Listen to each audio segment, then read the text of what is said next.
Kama ni mara yako ya kwanza unatembelea chaneli yetu ya Top 5 Media, tunakuomba ubonyeze neno subscribe, kisha kwa chini itatokea alama ya kengele. Tunakuomba ubonyeze kengele hiyo ili uwe wa kwanza kupokea taarifa katika chaneli yetu. Asante.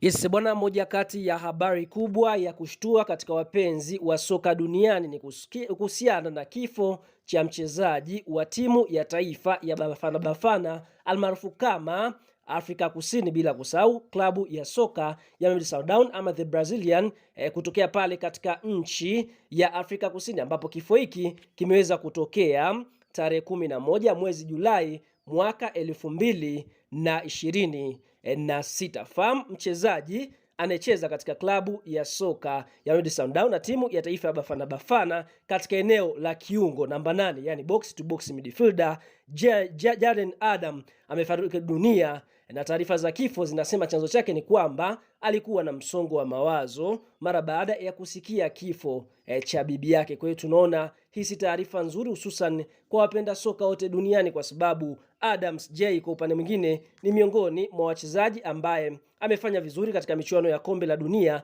na kuweza kuifanya timu ya taifa ya Afrika Kusini Bafana Bafana kuweza kuqualify kwenda hatua ya 32 bora, ambapo tunashuhudia ni miongoni mwa wachezaji ambao walipata nafasi ya kucheza. Ukiangalia hata klabu ya soka ya Mamelodi Sundowns ni miongoni mwa wachezaji ambao wamepata nafasi ya kucheza. Sasa fahamu, Jayden Adams ameweza kufariki akiwa ana umri wa miaka 25. Ameweza kumwacha mchumba na mtoto mmoja. Kwa hiyo tunaona kwa upande mwingine si taarifa nzuri sana, ambapo tunashuhudia wapenda soka wengi duniani wameweza kuumizwa na kifo cha mchezaji huyu ambaye kwa upande mwingine amejinyonga mwenyewe mara baada ya kusikia kifo cha bibi yake. Bwana, kama ni mdau wa soka, mpenda soka, una nafasi ya kwenda eneo la comment na kutoa maoni yako kuhusiana na kifo cha mchezaji huyu ambaye kimeweza kutokea na kuweza kuugusa ulimwengu wa soka. Kwa hiyo shuka hapo kwenye comment, kadondoshe maoni yako.